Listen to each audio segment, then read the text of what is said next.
Basketball is back. The wait is over. We are finally here. Opening week in the NBA. An opening week for your Philadelphia 76ers. Welcome to the PHLY Sixers podcast on a Monday. Basketball, hoops. We get to talk about it for the next few months with some regular season games beginning on Wednesday for the Sixers. We're coming to you live from the Xfinity Lounge as we hang out with you. Derek, Kyle, Devon, Bree, our president of basketball operations, all of you in the chat. We are presented by Crooked T and Bet365. Do us a favor as well. Derek, I think I dropped the foam fingers.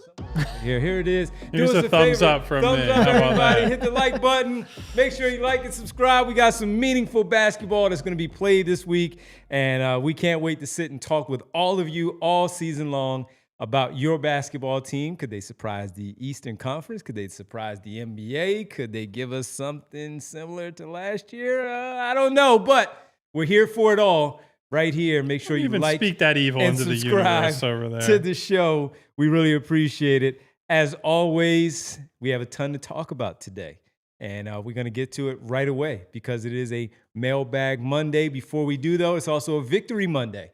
After the Birds win, you know how it goes. We drop a new shirt, everybody. Victory Monday, Bird Gang till I die. Yes, snapping that 2-game losing streak, getting back into the winning ways. Get to repay the Giants this upcoming Sunday at home as well. Make sure you're prepared with your Victory Monday t-shirt at our PHLYlocker.com. If you're simply on our website at allphly.com, make sure you hit the drop button on the merch and go support all of our shows here. You got the early bird with EJ and what he puts out there after a Birds game. It's always best when it's coming off of a win. So make sure you go check out the early bird for all the Eagles content that you need. Allphly.com right here with our PHLY family overall. It's a Mailbag Monday, everybody. It's time to get to it. Tons of questions as you're leading into the start of the Philadelphia 76ers basketball season. And with the mailbag, tomorrow we just give you a heads up. We did our NBA prediction show last Thursday. Tomorrow, Tuesday, we have our Sixers prediction show. That's right. Leading into the start of the year, NBA tips off tomorrow night. Sixers tip off against the Celtics on Wednesday. Prediction time on Tuesday for your basketball team. All right, let's get to it as we start off here with our Mailbag Monday. See what the questions are right away. Look at this. Thank you to Jamie for the question. Jamie with what is everyone most looking forward to seeing from the Sixers on opening night? I think number one are the tendencies that we saw in that final dress rehearsal game going to hold up against a real NBA team, right? Because Nick Nurse told us last week the lineups and the way we approach this game are not going to differ regardless of what the Timberwolves do, right? The Timberwolves are on a back-to-back, so many of the rotation guys out. And we see the Sixers play this up-tempo, hard-charging style. They play Adem Bona as the starting four. They swap Dominick Barlow in for him in the second half to get a look at that alongside Joel Embiid. And so first you just start with, will they play this way when you're not up against second, third stringers and end of the bench type guys, right? Are you able to execute on these ideas? Can you get out and run the way VJ Edgecombe, Tyrese Maxey, Adem Bona, some of the other guys did on Friday? And then also, like, connected to that, how does Joel Embiid look in a game against real competition? How does VJ Edgecombe look in his day? Like, there are just all these storylines where it ultimately circles back to what does it look like in game one? What have we seen that's real from the preseason versus what is just preseason basketball? I'm just ready to watch a game that has consequences and stakes instead of 2 games in Abu Dhabi, 1 game where it's a mash unit playing and 1 game where they're up against third and fourth stringers. Real basketball is back. I mean, honestly, with how few people played in that third game, it's disrespectful to mash. No, I mean, look, this isn't like a tough answer, I don't think. Like, Joel Embiid is playing a meaningful basketball game. I'm really interested in watching Joel Embiid play meaningful basketball again. It's been a long time, and I've missed that dearly in my life. And then you also have the number 3 pick in the draft. I'm really interested in watching him play basketball as well. Specifically, I'm interested to see how much he brings the ball up, how much they do get Tyrese Maxey off ball. They've made a pretty concerted effort that when they have started games together, so the first, second, and fourth preseason games, early on to run Tyrese off ball, really get him, try to get him going without the ball in his hands and get him free. How much can you do that against real competition? How much is VJ up for the task? How much is VJ able to bring the ball up, get them into the sets? They have been talking glowingly about that here over the last couple of days. How does that translate into a real game of basketball? I'm looking forward to, number one, Joel Embiid being back. I agree with Derek on that one because the last time we saw him, he only played 19 games and he did not look himself. While he had some flashes of looking like Joel Embiid, even just seeing him in that open practice and finally getting an opportunity to see him against someone else other than his teammates in a practice setting, seeing him against the Minnesota Timberwolves, second, third, end of the bench string guys, end of the bench players, some guys that may not even make it that are G Leaguers. Now I get a chance to see him at the very start of the season because as we talked about just last week, 30 days ago, we weren't thinking that this was possible. We were thinking more along the lines of could we see him as early as November, maybe. We didn't know what the timeline looked like. So with that being said, it's Joel Embiid right from the start because I want to know where the adjustments are for him. How does his knee hold up? Obviously, the adjustments of playing with whatever is on his knee and that mindset of being out there and understanding that through that mental hurdle that he had to get through last season, the off season, and leading up to this time where he seems to be in a pretty good headspace, will that carry over right away with some meaningful basketball that's going to be played on Wednesday night? So it begins with him. Very curious to see how VJ Edgecombe also responds to playing against someone else that is like a real starting basketball team. And with the way that Boston plays, and I'm sure we'll get into a lot of this in our pregame show on Wednesday with the four of us here, of how their trapping style of defense is going to really, is that going to affect him?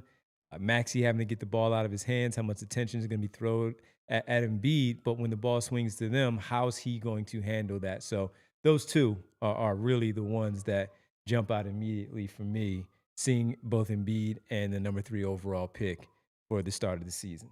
And I would say while we feel moderately confident he's not going to play on Wednesday, there's still still the Paul George question too, right? Where they have, or Nick Nurse, I should say, has downplayed, well, he's only just gotten out there in 5-on-5 and he's got to get his conditioning. He's got to get this, but he is not formally ruled out for this game, right? And so we saw Joel in that preseason finale within this style and structure that they're trying to play where it is a little bit more free-flowing. It is a little bit faster, get up and down, right? And everyone thinks of, hey, Joel's the slow, methodical player. He's the one who's maybe most antithetical to this style. But Paul George is not exactly like a race out and transition type of player, right? Even in the half court, he is more of a survey the defense, methodically go through their sets and try to break teams down or just break a matchup down one-on-one, right? So how does Paul George fit within what they're doing? Does he adapt to the offense or is it more him pulling them back in his direction, right? I think the defensive stuff I've said on the show and we've seen in the past, Paul George should fit exactly into what they want to do, right? Getting into passing lanes, turning teams over, making those hit-ahead passes in transition, and letting the young athletes run and work. It's more, all right, the other team scores or there's not a clear and obvious transition opportunity, fast break opportunity. What does Paul George do? What does Paul George want to do? And how does that fit into the bigger picture? But we don't know that he'll play Wednesday. I feel fairly confident he's going to play sooner rather than later. There's just a little bit of drama behind.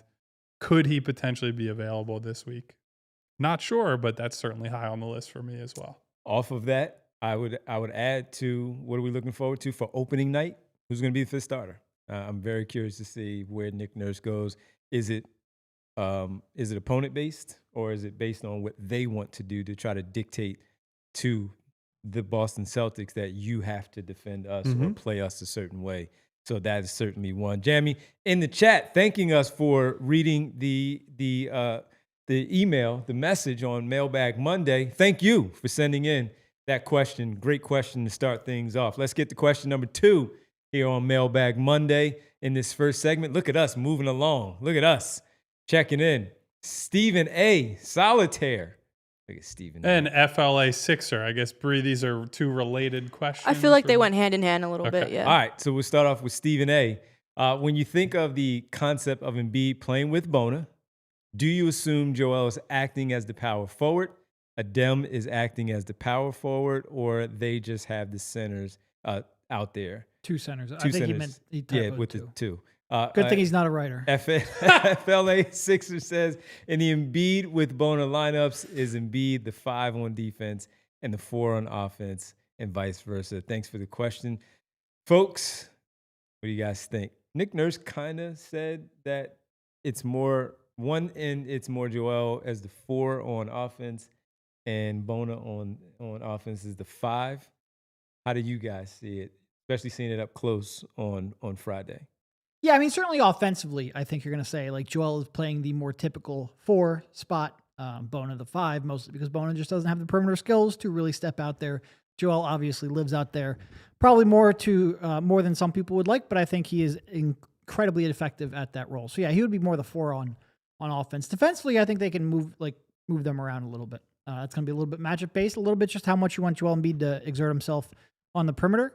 Sometimes maybe if you have a non-shooter like they tried to do with Josh Hart, although he turned into a shooter pretty darn quick in that series, like they have done in the past with Pascal Siakam, maybe you want Embiid to be a roamer. I keep Bona near the rim. But I think for the most part, I think you're going to have Embiid near the rim a lot just because I think it's probably going to be easier on his knees. And I think that's where you would put him and hope he can hold up. Yeah, I think one of the difficulties of if you're saying that Bona is the defensive 4, I actually think that's where he's most prone to picking up dumb fouls, right? Yeah. I think when you have Adem back near the rim, you can see the moments of just, the verticality, coming in as a weak side shot blocker and making athletic plays. I think you saw a little bit in the spurts that they played on Friday of Joel doing more of the box out dirty work and Adem then coming in using his athleticism, going and getting rebounds. And I think that's a combination that works. But if Adem is more of a full-time defender of forwards, I think you could see him in foul trouble pretty quickly in some of these games, even with Joel alongside him. So there's going to be some give and take, right? I think historically we have seen, as Derek mentioned, Joel defending the other team's 4, but really what you're doing is saying that's the guy who we'd rather just sit there and take threes more than anyone. And that allows Joel to cheat around the paint, be near the rim, and offer the rim protection and rebounding that you want there. So I don't think it's a binary thing, right? From possession to possession, it's going to look different. Even on the other end, right? I agree with the overall, like Joel's got more of the forward skills, whereas Adem will probably end up in the dunker spot and just kind of navigating around the paint. But that's going to change play to play. Joel sometimes is going to be just a true floor spacer. Sometimes you're operating through him out of the elbows, and you'll have to figure out where Adem's floor spots are for all these different spots. But I think kind of a related question to all this is, do we think there's a real chance that Adem is going to start on opening night? Because he got, for whatever we take Nick Nurse's word for in public, he got the start in what was essentially their dress rehearsal game. So I don't know that means he's going to start against Boston specifically or against any other team, but he wanted to look at it enough that when they finally got Joel in the lineup and you have, 18, 20 minutes, whatever it is that Joel played on Friday night, Nick Nurse deliberately started with, I want to get a look at these 2 together. I don't know, because again, is it just matchup based? And while you may want to dictate, you also want to make sure that it makes sense for you to have that particular player out there. And I don't know enough of who they started. Some of it was Peyton Pritchard with Derek White in the backcourt with Jaylen Brown, Chris Boucher, and that's Sam Hauser.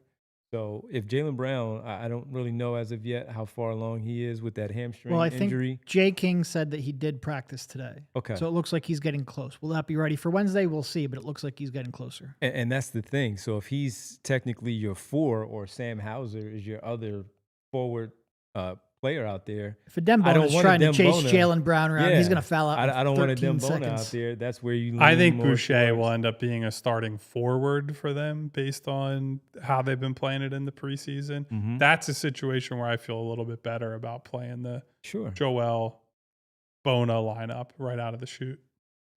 I don't know if this is a question we have coming, but who do we think is the most likely fifth starter or starter at that 4 spot? Well, I think it's down to 2 guys, right? If Paul George doesn't play, I think it's either Bona or Barlow. You cutting Grimes out? Yeah, I don't. Nurse has not seemed to be even considering that, right? When he talked pregame before the Minnesota game, he talked specifically about looking at his forward options there. So that notably, whatever you think about Quentin Grimes, I don't think he's a guy you would consider a forward.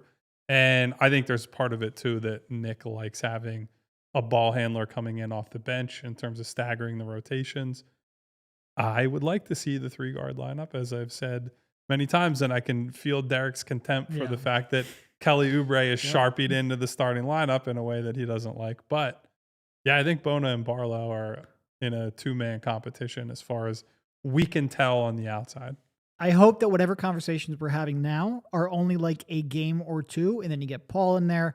Hopefully then you go 3 guards, Paul, Embiid. That would be my starting lineup. I hope we're close to that. But I am a little perplexed and a little concerned with how it seems like Kelly is penciled in there. Kyle called that one out pretty quickly. He knows me pretty well. We've been doing this together for a very long time at this point. But having a season where we have Kelly instead of Grimes in there is going to, I think, drive me slightly insane. Not completely insane. I've gone through a lot. I have pretty thick skin at this point, but a little bit insane because I do think that shooting is a big, big, big deal. The Kelly Oubre thing is going to drive you crazy. Nuts. But yeah, he's going to start, and he's just going to start right away. And but I'm looking at the Boston lineups. They had a bunch of different lineups for their 4 games, so really no idea of which way they're going to go. Pritchard didn't play in the first one. He played in a few. Jaylen Brown, we know, didn't play in the third. Xavier Tillman got to start. Cater got to start as well. Chris Boucher, to Kyle's point, also got to start. So right now, I would still probably lean Barlow at the moment. And he's a more natural forward. yeah, right? so I would lean there for today. Yeah. And that could change later on tonight. And it has nothing to do with us. It just has everything to do with them. But with you asking the question, Kyle, right now, I would say I still lean Barlow for game 1 against the Boston Celtics. All right, let's take our first pause of the day. When we come back, we'll get into more of these questions. There are a ton of questions all over the place about this basketball team, as you would imagine, leading into a very, very highly anticipated 25-26 campaign following a 24-win season that was highly, highly, highly, highly disappointing. So there are a ton of questions. Emphasis on the highly. Yes, multiple times. So when we come back, we'll tap right back into it, get into all the conversation, all of the messages that you sent in, as well as your chats live during the show. And we'll get into them all right here on a Mailbag Monday. Basketball is back, everybody. It's the PHLY Sixers podcast. And guys, Wednesday is a big day. You have to start scouting your friends now because you don't want them to be like, oh, come over. I'm a big fan. I got a great setup. And you get there and it's lagging and it's buffering and you're just having an awful watching experience. Because if you call yourself a basketball fan, you have to have Xfinity, the ultimate sports destination where you can find the best games and your favorite teams all in one place. And the way that you watch is next level. Get all the action right in your living room. Plus, Xfinity's best picture and sound with enhanced 4K is so clear that it feels like you're in the arena. On top of that, you get real-time notifications and live stats right on your TV. It's the best seat in the house every time. Next game day, make sure that big fan isn't a big fail. Learn more at Xfinity.com. Xfinity, imagine that. Restrictions apply and multi-view requires Xfinity 4K capable TV box. And guys, you've heard so much about the Game Time app on this show, but now we can apply it to the Sixers season, right? People are starting to get excited. You want to get NBA tickets. The Game Time app guarantees that you're going to find the best deals at the best seats, and you're going to be able to see those seats before you even make the purchase. So there are no surprises after you get through the transaction, right? We got a game home opener coming up against the Hornets. You can get in the building for as low as $34 right now. Here's an even better deal I can see. The Orlando Magic game next week. There are tickets for as low as $10 against a team that Derek believes and other people believe is a dark horse Eastern Conference Finals and NBA Finals contender this Charlotte year. Hornets, baby. For $10 to $15 to see the Orlando Magic. I think that's a great deal, right? What else is in the Game Time app? Zone deals, so you can just choose a section and then you get a deal on the tickets, those panoramic seat views, and the lowest price guarantee, or you get 110% of the difference back. Take the guesswork out of buying NBA tickets with Game Time. Download the Game Time app, create an account, use the code PHLY for $20 off your first purchase. Terms apply. Again, create an account, redeem code PHLY for $20 off. Swipe, tap, ticket, go. Download the Game Time app today. What time is it, Devon? Game time. Who? All right. Welcome back to the PHLY Sixers podcast on a Mailbag Monday. Busy time for us here, of course. And we need to really start to again check in on all that's going on. Busy in sports in general. A lot going on. 2 Monday night games tonight. Fall calendar, baby. Flyers play tonight. We got a Game 7 in Major League Baseball for the ALCS and a chance to go to the World Series. All kinds of busy stuff. So let's get ready to keep it going here on our show as we focus on this basketball conversation with these mailbags. Let's get to the next one, Bree, and see what we have here for this next one. All right, Supra. Remember the Supra? All right. Hello, Supra. How Long does your time. evaluation of VJ at the time of the draft compare to your evaluation of him today? Has his floor or ceiling or the probability of hitting it changed in any material way? I would say in a slight way. I wouldn't ever change an evaluation in a significant way off of Summer League and preseason. I do think that the decision-making and instincts as a passer are stronger than maybe I would have thought. So that does, I think, increase both the floor and the ceiling a little bit. Like I said, I wouldn't go too far in changing that just because we have to get to real meaningful games where you start game planning against them and playing against real competition. I think it would inch itself up on both of those, but not in a material way. Yeah. I think it's, if anything, it's a slight positive, slightly more optimistic. Yeah. But yeah, look, he's played how many games? 5, Yeah. 6 that we've seen publicly since he was drafted. So if you are someone who is prone to wildly changing their evaluation on a player based on that amount of games, I don't think you're going to vibe with our whole perspective on the sport and the game of basketball, right? Like, it's just not enough time to know anything about anything. And while I feel very good about VJ still, we felt good about him during the draft process, all the character green flags, all the athletic upside, motor, all that, you're getting confirmation of those things. But largely the questions about VJ are still the same too, right? Like, how good of a shooter can he be? How good can the handle ultimately be? Will he clean up the finishing stuff? Like, I think those are still largely unknown right now, even though we hear good things behind the scenes, see some nice things during the games. There is a long road ahead of VJ and a long road ahead of this franchise. So I still feel good about him. I might feel just a little bit better, but I feel, largely the same, that he's a hyper competitor, hyper athlete that I'm happy they drafted, who ultimately will have to check a few more boxes if he's going to become the star level player you want him to be with a 3rd overall pick. Since we were all very high on him coming into the final days of the draft when we had to really predict who we thought that they were going to take, we all had him top 3, I think it was anyway. So top 3, top 4. Top 4 for sure. Yeah. That VJ was going to go into. So with it, though, the thing that I guess since Kyle and Derek said all that they did, it's just more about when we talked about the spacing and how it can make a difference once he got into the NBA. I think you could already see it. Summer League, yes. And of course, this is preseason, but I think you can kind of tell and that it is going to make a difference for him. Now, games count starting Wednesday, but everything that they're raving about from practice and what we had an opportunity to see ourselves, I would say that things have changed so much so that at least we think that he's going to be an all-rookie performer, first, second team, once the season ends. And if this team is a playoff team, I mean, we didn't have him starting. I mean, let's just say that. We thought he was going to come off That was the a bench. total unknown. And now that's like, That's I don't a even lot. think there's any doubt that he's Right. going to start on opening night. So to your point, yeah, it's changed because we didn't have him starting. We thought that should he have an opportunity? Yes, if he performed well enough to be in that conversation. But with Quentin Grimes, even Jared McCain, Kelly Oubre, obviously, and Paul George coming back healthy without that knee problem, he was coming off the bench with one of those other guards. And we were okay with it because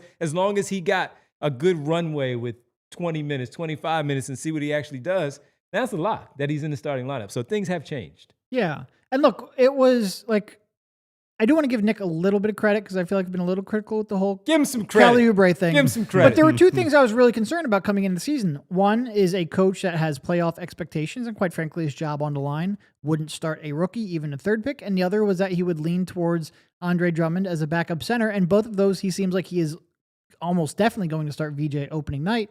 And Adem Bona is clearly ahead of Drummond in the rotation. So I want to give him his credit there because I didn't think those were foregone conclusions.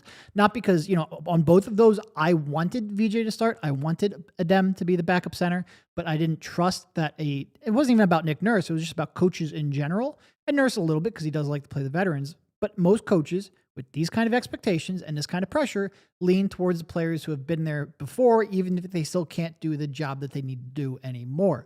So I give Nick quite a bit of credit that these look like they are two cemented in place rotation spots. I would say if there is a position I've moved off of or maybe changed with VJ, I think he's a more assertive player than I thought he was coming out of Baylor, right? Because one of the things we talked about frequently during the pre-draft process was, is he going to take the star shots, right? That was a big open question where you didn't see pull-up shooting volume the way you wanted.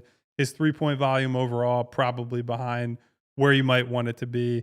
And we spent a lot of time saying, like, hey, if this guy isn't willing to take some of these shots that are just like star shots, can he reach a certain ceiling? And while it's hard to know how that looks when it's like him next to Joel Embiid and Paul George and Tyrese Maxey and like another real scorer on the floor, I think by and large, what we've seen from him on the floor is like, he is not shy, right? He is not looking at these veterans and saying like, I got to pass the ball more. Like I got to think about how I get other people involved. He's looking at, do I have an opportunity? Then I'm taking it. And I think that's one way in which I think the offense at Baylor might have masked this, right? Where the second side guard a lot of times just ends up drifting and drifting and drifting because of the extra space that he's getting and because of the attention that someone like Maxey is drawing. He's got lots of cutting opportunities. Like we saw last Friday night, he probably had 3, maybe 4 easy buckets that were just like cut backdoor on somebody, get fouled, even if it's, hey, that's covered. You make the extra pass off of the cut, right? So I think he's been way more involved than I would have guessed based on when he was drafted and the team that he was walking into. And I liked it when he was in the environment in Utah, right? Game 1, he's just out there firing, right? He's not out there to make friends. He's not out there to, play setup, man. He said, I'm the best guy on this floor. You've talked about this a lot, Devon. I'm the best guy on this floor, and I want to show people that. And I think you've heard the same thing behind the scenes as well, right? You talk to these veteran players, even some of the guys who are like 22, 23, they're like, Jabari Walker said it today. He's like, this kid has come in and is just laser focused, is confident, is like unshakable in so many ways. And I got to tell you, having covered Sixers rookies who were not unshakable mentally, it is a breath of fresh air that he has come in right away. And like whatever his flaws are that he needs to work on, he has just the utmost belief in himself that he will be one of the best players on the floor. Love that about him. And I was not convinced that was how he was going to approach it in the NBA. No, and look, everybody, if you didn't get a chance to read Derek and Kyle's stories at allphly.com from Friday night's final dress rehearsal, the final exhibition game against Minnesota, go to allphly.com. If you're unable to lock in and read the story, you got to make sure you sign up to become a diehard member. Derek went with the biggest takeaway being Joel Embiid passing the first test and his return from injury. And Kyle focused on the big takeaways, of course, that he had as well his news and his notes and everything from the game, good, bad, the ugly, but also VJ Edgecombe is already helping to shape the Sixers' new identity. So go read him at allphly.com if you have not done so as of yet. And I'll just add from that, and looking at the photo that Kyle has on the story, he's going to convert one of those. Oh, the poster He's going attempts? to bang on somebody. A couple of those Multiple were like, somebodies. Yes, he's going to make one of those. that one lob, I forget who threw it. But it's like, there's Tyrese no did. way a human can Like a get it. half-court VJ's like lob. right there. I was Tyrese like, oh did my that God. one. It was like, all right, you got to tighten up on that. I know you haven't had an athlete like this in a while, but, Ricky Council was what, 6'6", 6'7", and here he's 6'5", VJ 6'5", 6'6", so you get used to it. But, yeah, man, he's gonna catch a couple bodies on these, because that guy goes after it. To your point of, He's I'm coming not for blood holding every back. time he's on the Yeah, floor, man. I'm I not love holding that. back. All right, we're not holding back. You aren't either on these questions. We love them. Keep them coming. And Bree does have many more for us. We're going to take our next break, take a quick pause, come back, get right back into it on these mailbag questions. They're great so far. Great questions. Let's see if our answers give you something good to play off of as we get ready for the start of the Sixers season. We'll do so when we get back right here, presented by our good friends from Crooked T and Bet365 on the PHLY Sixers podcast.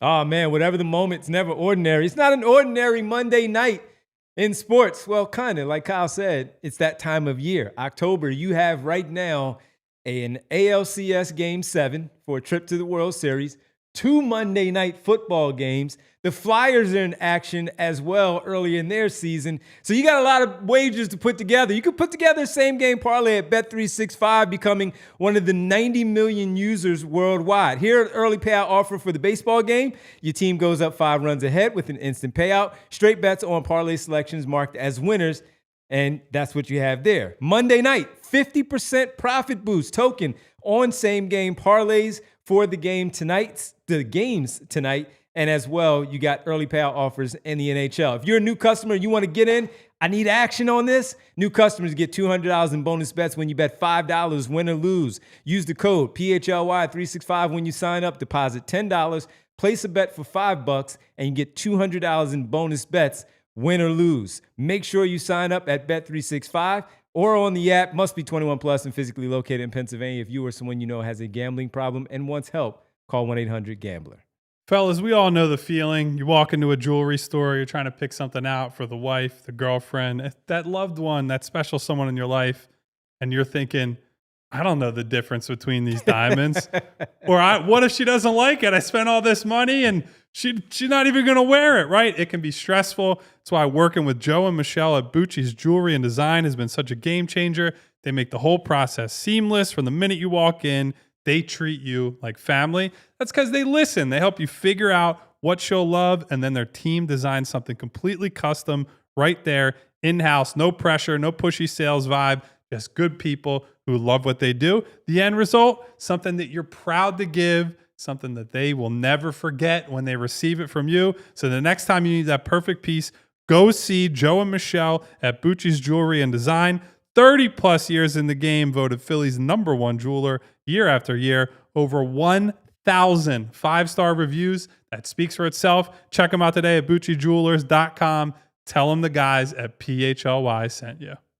Welcome back to the PHLY Sixers podcast on the Mailbag Monday here as we hang out with you, presented by Crooked T and Bet365. I did want to give a quick shout out this weekend. That was down Main Street. I told Kyle, but not who I was talking to you about. Somebody stopped me though while we were walking, and they were like, "Love the show." And it was a guy named Carl. He was in his car. There was a ton of traffic. There was a festival going on, so it was difficult to maneuver down there. But Carl said, "You know what? I love you guys' show. Can't wait for the Thank you, season Carl. to start." And I just wanted to make sure that we gave Carl a shout out for always tapping in here on the PHLY Sixers podcast. He was excited. He was like, "Is the big fella ready?" I'm like, "Looks like it. It looks like it." And we'll see Joel Embiid on night 1, hopefully, and nothing changes from now until then. And we get to see Joel Embiid against the Boston Celtics once again. Also, Jacob and Gabe, his dad, that Derek and I kept forgetting to say his name when we met them at the ping pong tournament that they had. Jacob and his dad, Gabe, are big watchers and supporters of the show. Shout out to Jacob and his dad, Gabe, as well. We appreciate the support from them and all of you every day here on the chat. Make sure you go like and subscribe on the show. That's right. So we can keep these numbers up as we hang out with you during the season. Mailbag, it continues. Let's go. What we got, Bree? Golden. Look at that. I'm just going with Golden on this one. Golden Pine. I'm going with Golden on this one. Well, that's not their name. But I like Golden on this one. Golden Pine, I'm sorry. Let's just say we get a few weeks with Paul George back and McCain still out. When staggering bench units, should George play with Embiid Grimes units or Maxey Bona units out there on the floor? Thank you, Golden Pine. Golden. How they use PG is kind of the one of the big questions heading into the year, right? I don't know. I guess if you're going to play him as a 4, I would like him in this Joel looks, right? Because if you could put PG at the 4, that is going to maximize the spacing around Joel in those bench lineups, which is what I want to do, right? You want to make life as easy as possible for Joel as a hub of the offense when Maxey is on the bench. It's kind of where I would lean, but I don't feel that strongly about it because I need to see Paul George on the floor playing basketball before making any wild declarations about how they're going to stagger. It did, and I struggled to read too much into last year because it was just everything was wrong from the jump, and nobody felt comfortable even when they were on the floor together. But it seemed like Paul was more engaged and more comfortable and got into his spots a little better when he was playing alongside Maxey but without Joel. And part of that, like they occupy some of the same floor spots, especially when Paul is trying to ISO. So I would probably lean the Tyrese Bona lineups just to try to get Paul going and try to make him a bigger part of the offense. But I do think there is something to, like, you know, you're going to want to get a little more help around Joel so he's not asked to do everything when Max is off the floor. So I think there's reasons for both, but just to try to get Paul back to maybe not where he was, 2 years ago, but at least closer to that, get him going, probably put him with the Maxey Bona lineup would be my first instinct. I would agree with that. I would agree with the Maxey Bona one because it's less focus on, of course, the big man, so he could be the second option potentially. Now, Grimes may be out there as well, and maybe he has to get his looks, but Paul George, I think he gets the first nod when it comes to that. So I would say that. And I'm glad he brought up McCain, because I think when McCain does come back, then I think the answer becomes a lot easier because you put McCain, you attach McCain to Embiid, and that second unit, like then you have some scoring punch so Joel's not trying to do everything. And then playing Paul with the Maxey Bona group is a little bit of an easier decision, I think. It's weird because Paul is at the same time very important to this year, and I also just don't really care about catering lineups to him, right? Like, I am more thinking of him as how do you amplify these lineups? Sure. How do you either, serve as the connective piece or open up the floor or whatever it might be? Like, they do have to get him going, right? That is an important thing, and that means that they have to do more than, hey, Paul, just go stand on the opposite wing or in the opposite corner and take catch and shoot threes. That's just not going to work for him.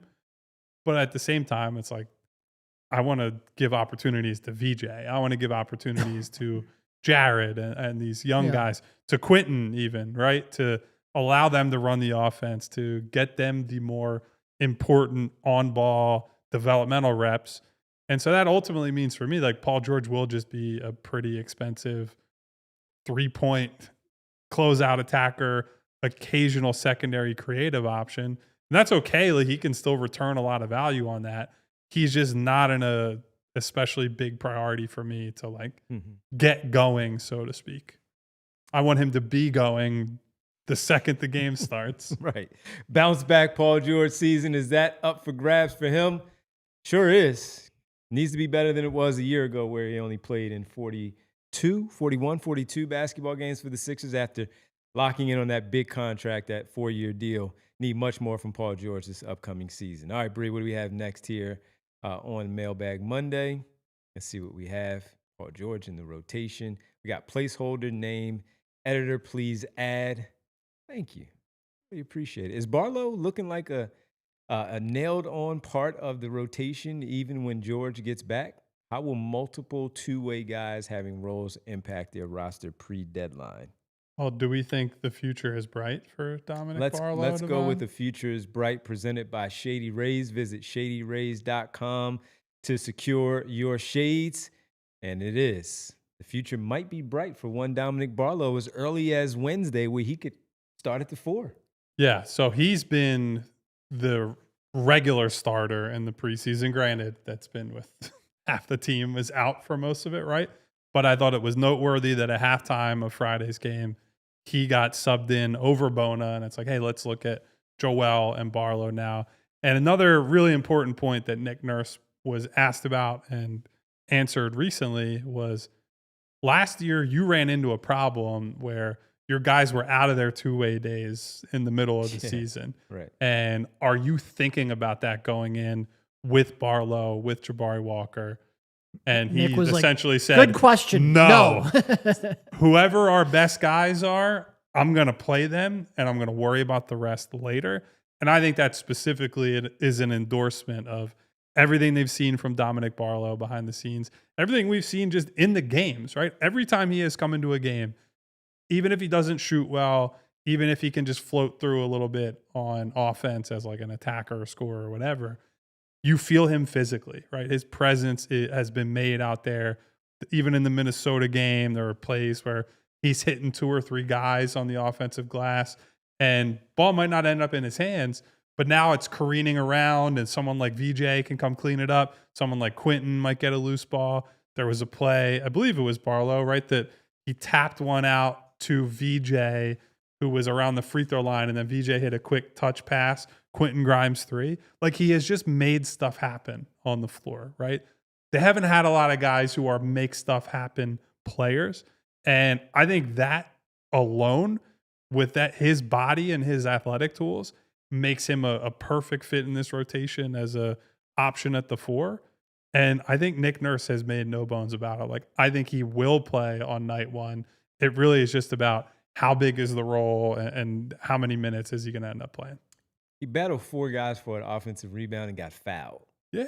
That's how good he has been this entire week. We were looking at it and wondering, when is this going to look like Dominick Barlow as a two-way player, as a guy that they signed? He just signed him in the summer. Let's see what happens.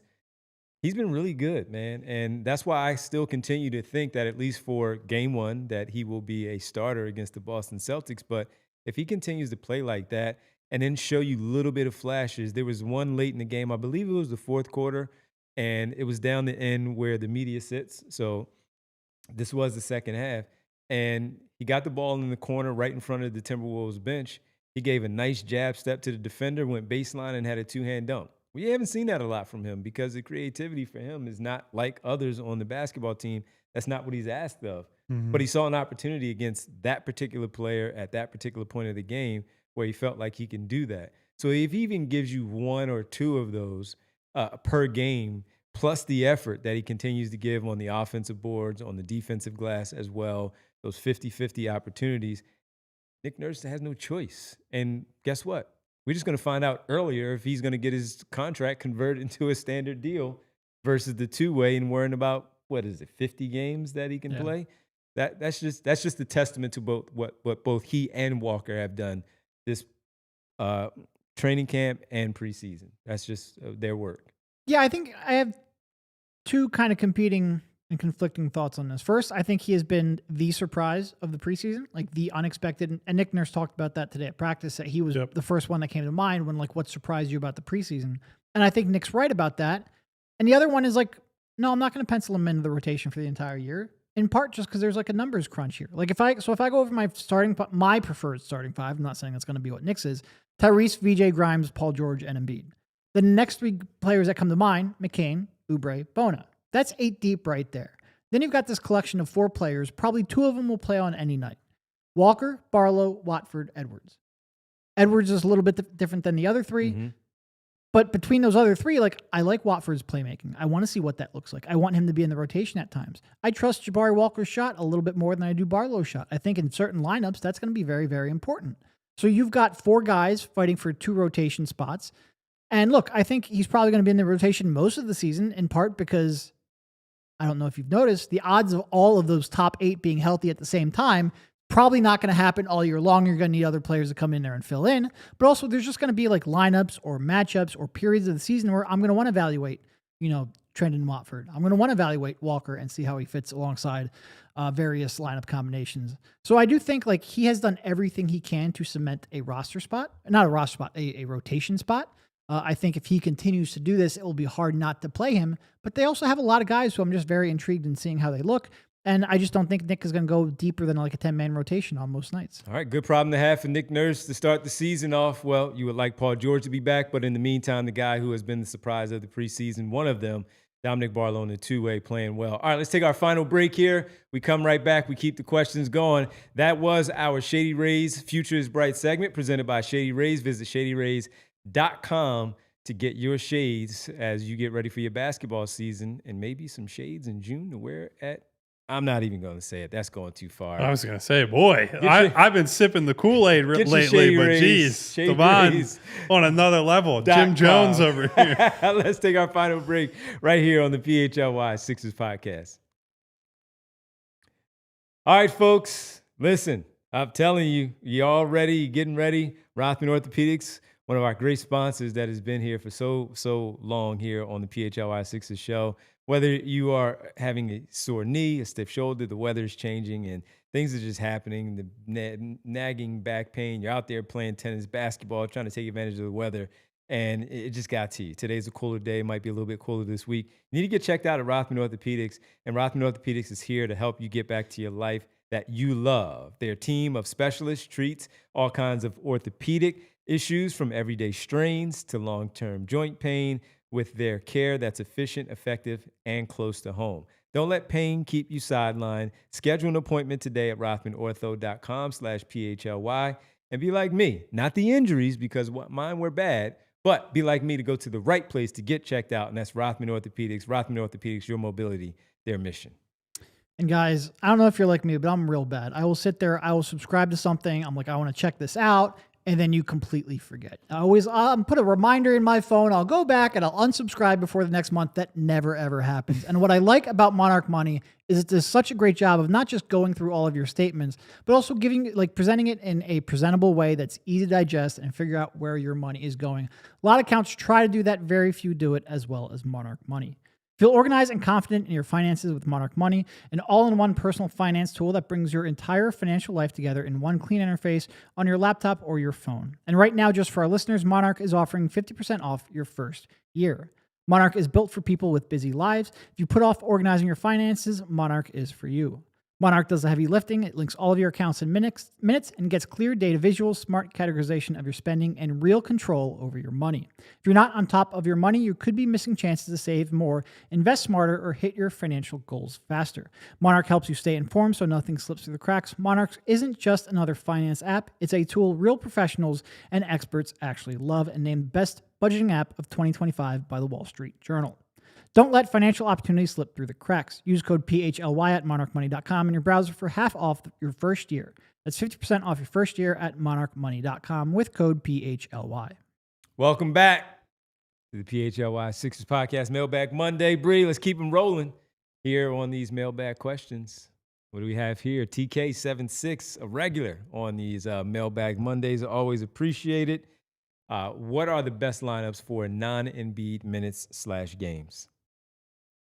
Play the guards. It's kind of really that's a theme is going to emerge, I think, on this show, but that's when you really are going to have to rely on the Maxey, VJ, Grimes combination, right? You put Bona at the 5. The 4 spot there, I think, is probably a little more up in the air, right? Are you going to try to play a Barlow, right, who's another non-shooter, or can you get another shooter on the floor somehow? Do you get Justin Edwards in the mix? And by the way, Justin Edwards came up, Derek brought him up that last segment. He's in a really interesting spot right now to me because he did not play much at all on Friday and had a brutal preseason by basically all accounts. I am curious to see just how much he plays on night one, if at all, right? Like I would have never thought at the start of this offseason that Justin being in the rotation could be a question on the opening night of the season.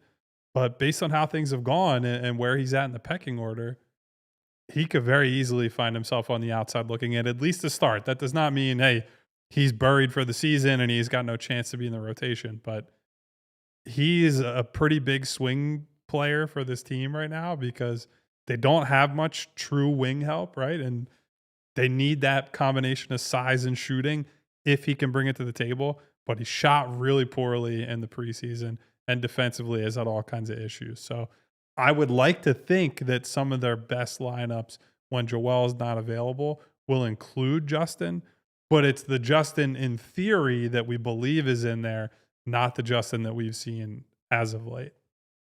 Yeah, no, I think there's a real chance Justin is out of the rotation on day one, and that problem doesn't get any better when Paul George comes back. Obviously, he's going to get chances throughout the course of the season. Injuries are going to happen, and he needs to make the most of those chances because he has been bad in preseason and summer league. He has not played good basketball here over the last couple of weeks and months. Yeah, I mean, look, I think where I would go is that's one when Bona's out there. I wonder if maybe that's when you bring Jabari Walker and make him an important part of the rotation because you're going to need some help on the glass, especially if Bona is going to be out there chasing blocks. Having someone else like that who can help you clean the glass, I think, is going to be needed. And then to Kyle's point, like, yeah, go guards because you're going to need to score. You're just going to need to find scoring anywhere. So that's Maxey, VJ, Grimes, maybe Walker, just to help with and obviously Paul George when he's back. Same thing for McCain. When McCain is back, Justin Edwards gets pushed back a little bit more just because his shooting is going to be so important once again, even with the non-Embiid lineups. And it's just we really need because like so many of the Sixers outside of McCain and Grimes, so many of the Sixers role players are like either question marks or non-shooters. You needed Justin to carry over what he was doing last spring into the season and be a defined part of the rotation that you could rely on, and it just hasn't happened. Let's go to the next question. What do we have here, Bree, for this very next one? See what we have on this Mailbag Monday. Busey49 says, if each of you could pick one stat that a Sixer will lead the league in this year, what's the stat? Who's the player and why? Joel Embiid games played. 82? 82. The question wasn't what you want them to lead in. It's what will they lead in. All right, fine. Fair enough. That's a good question. Will lead in.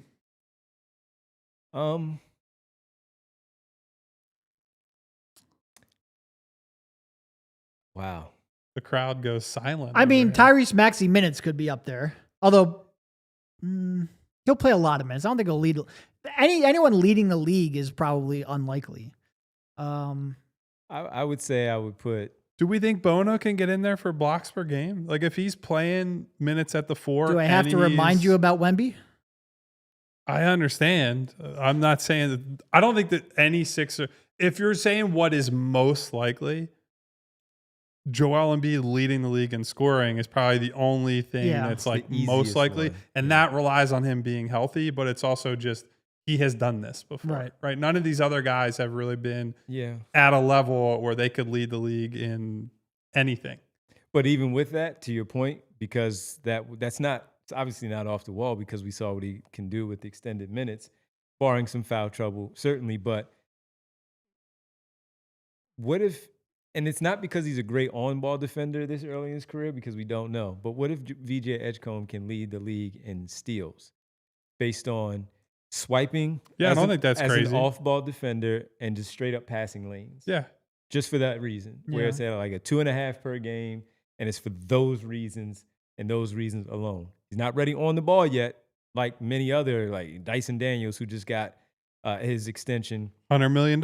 4 years. But swiping in traffic where he's a weak side help guy, and then those passing lanes because of that speed that he does have.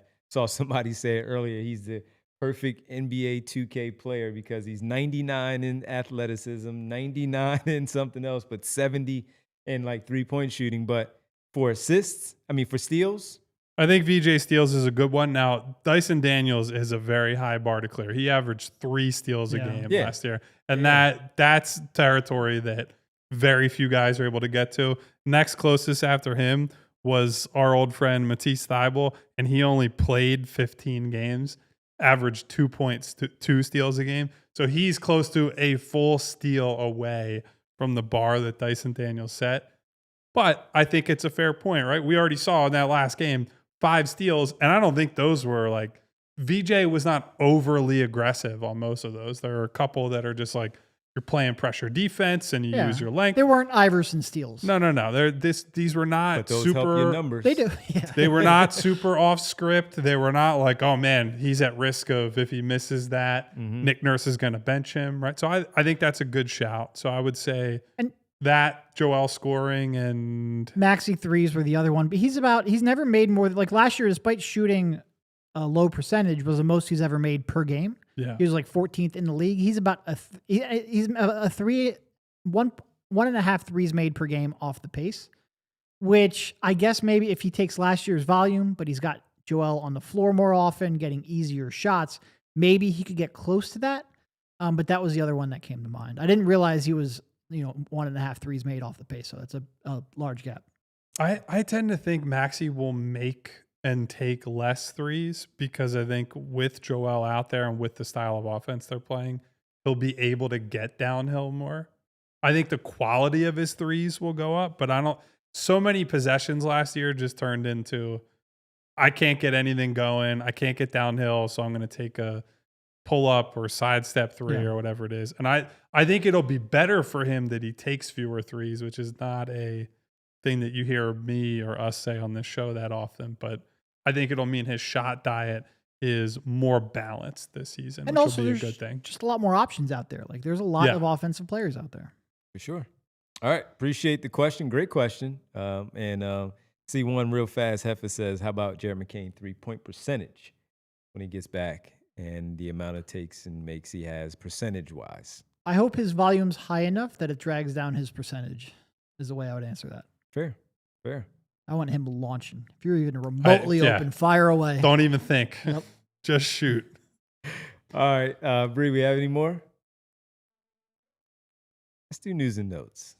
All right. Let's do a news and notes here. We thank everybody for your questions on a Mailbag Monday. We greatly appreciate it. As always, the final one before the start of the season. Let's go to news and notes, Bree. Let's start with whatever one you want to throw up there first. And let's go with let's go with the debut, VJ Edgecombe, the patch, Tops, the trading partner, of course, of the NBA, has this new logo for all rookies for their very first game where they have this debut patch that will be on their jersey to start the season off. So Janai Broom, VJ Edgecombe will have the patch as they start off their Sixers career with their new patches that will then be removed and their jersey and from the jersey and placed into a one-of-one autograph trading card. So that is to start off the season with the patch.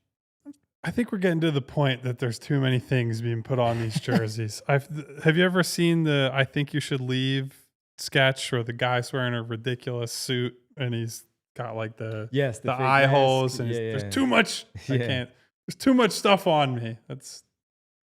It gets better, Kyle. We're getting there. It gets better. We're getting there. Because the NBA has a gold NBA logo for 3 players in particular.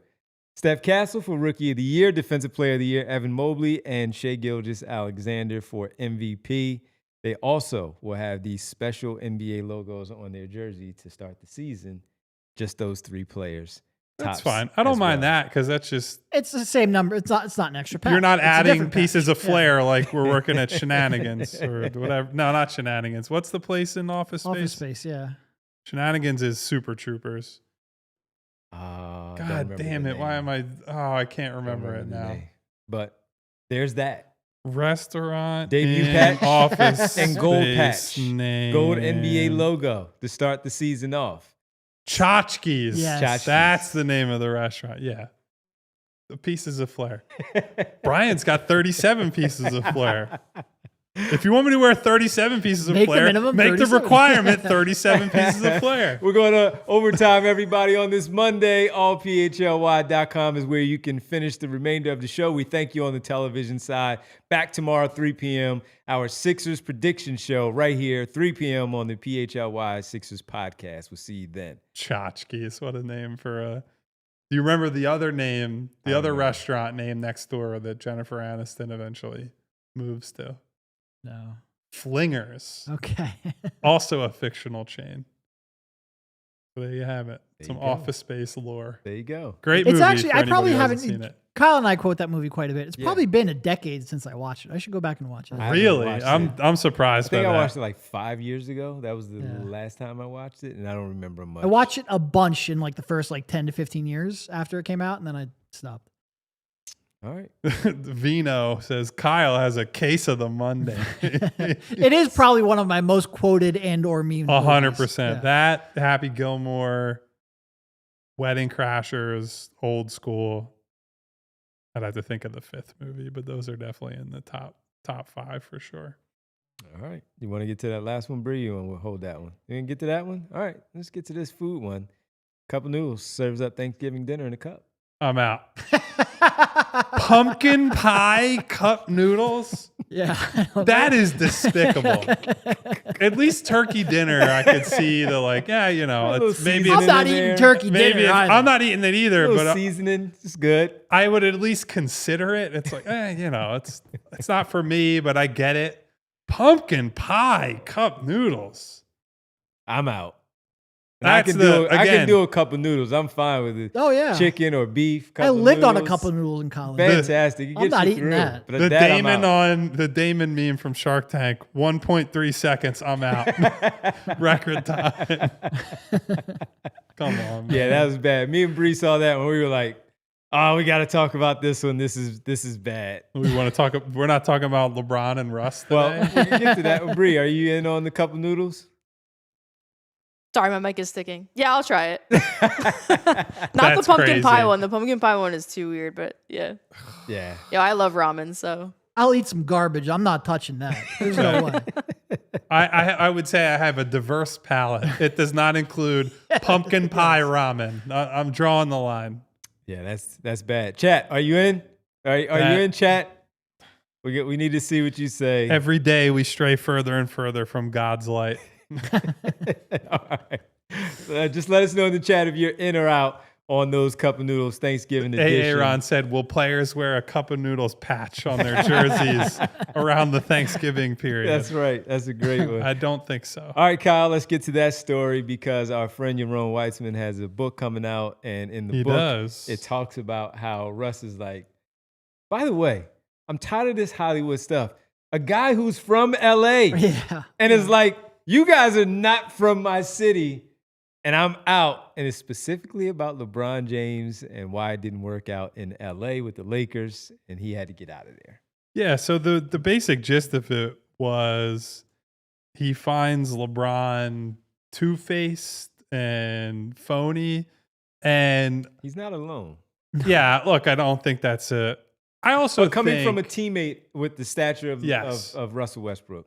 I also think I'm not giving LeBron a broader pass on this, but when you're as big as he is, connected to all these different brands, right? Like you, to some degree, you just have to be a yes man about everything if you want to be, you know, $1 billion athlete who's got deals with like 75 different companies. It's like, whatever, I'll sell that garbage. Like you can't have real opinions at Yeah. a certain point. Now, the thing that I tweeted this out that I really spiritually understand Russ. Some of the examples that were used were that Westbrook saw examples of LeBron claiming The Godfather was his favorite movie, but not knowing a single line, carrying the autobiography of Malcolm X to interviews, and then he couldn't elaborate on what he was reading. And there is a pretty famous meme of LeBron where it's like 4 different books that he's All open on to like page the 1. 4th Yeah. page. And then the other one was that he predicted Kobe's 81-point game, which is a funny interview clip. And like those, I understand that. And the other part of it too, probably most prominently, was that LeBron was behind the scenes allegedly pushing for Kyrie Irving in a trade. And that would require Russell Westbrook at the time being traded. And I could certainly understand if a guy is telling you to your face, like, no, don't listen to those people.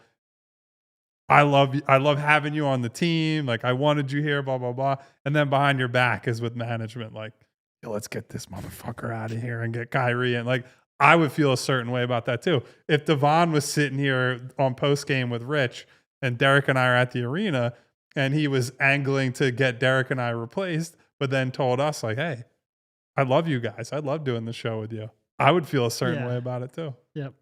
So that part I definitely understand. The Godfather thing I just thought was very funny because normal people do that all the time too. Like, oh yeah, that's a great movie. Meanwhile, they've never seen it in their lives.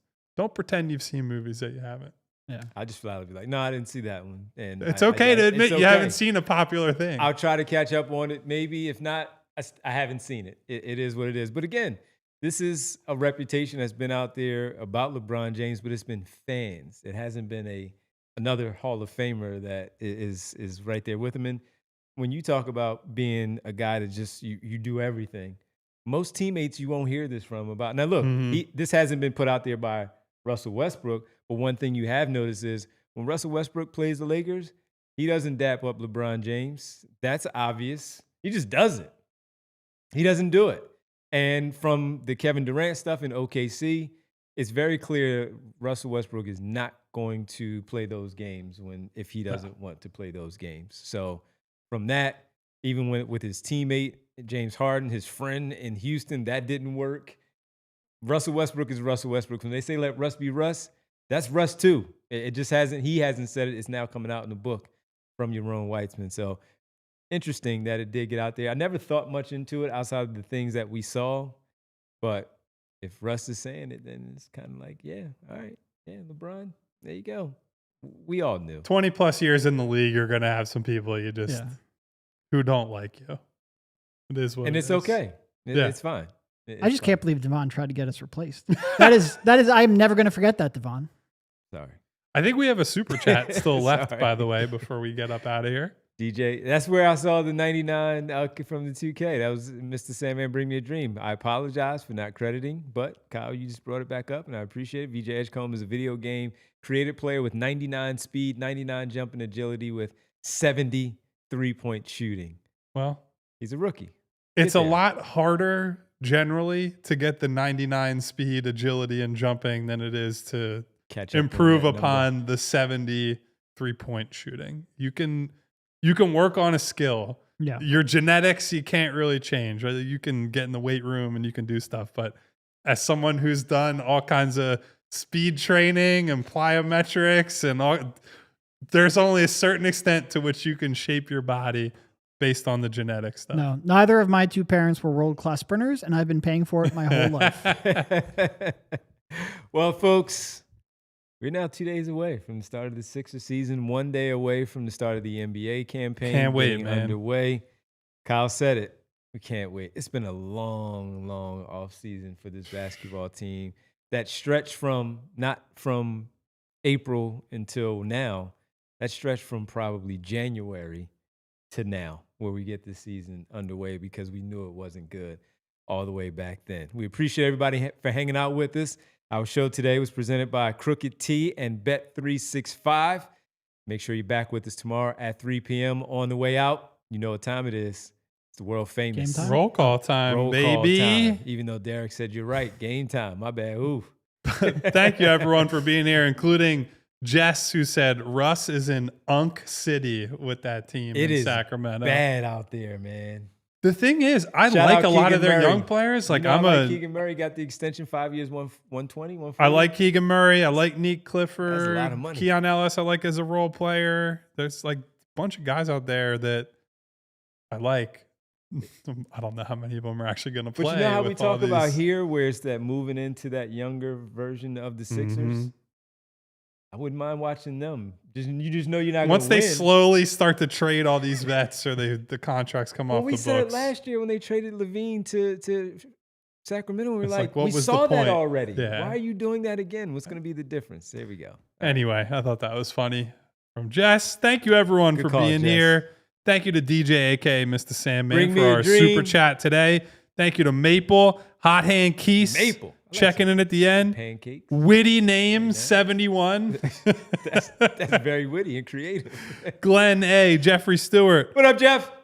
Vino Wines, but it's spelled Whines. So talk about a witty name, 71 right there. Thought for a second that was our old friend.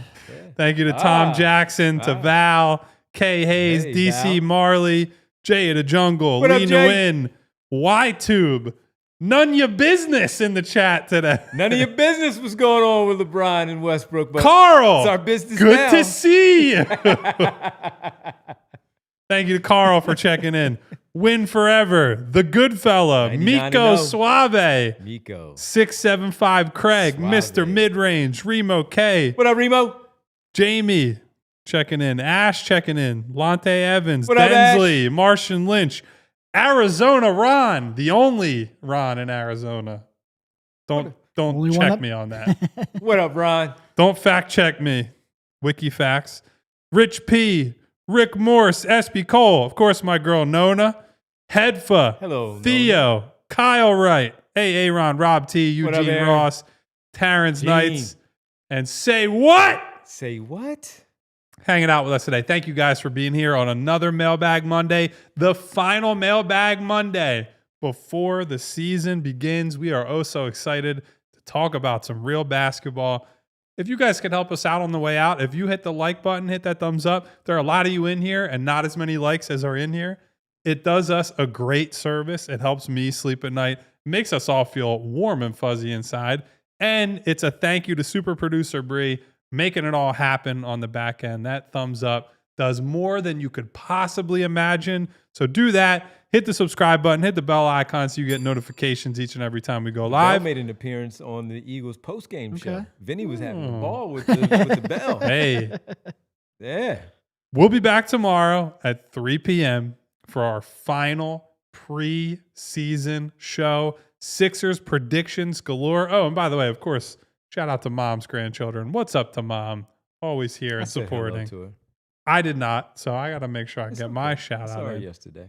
So, please. That's not the same as shouting her out on the show, Devon. Yeah. That is a shout. That's not the I saw her same. yesterday. So please come back tomorrow at 3 p.m. for our final preseason show. Then the NBA openers are tomorrow night. Man. And then Wednesday, we got you for the first pre- and post-game shows of the new year against the Boston Celtics.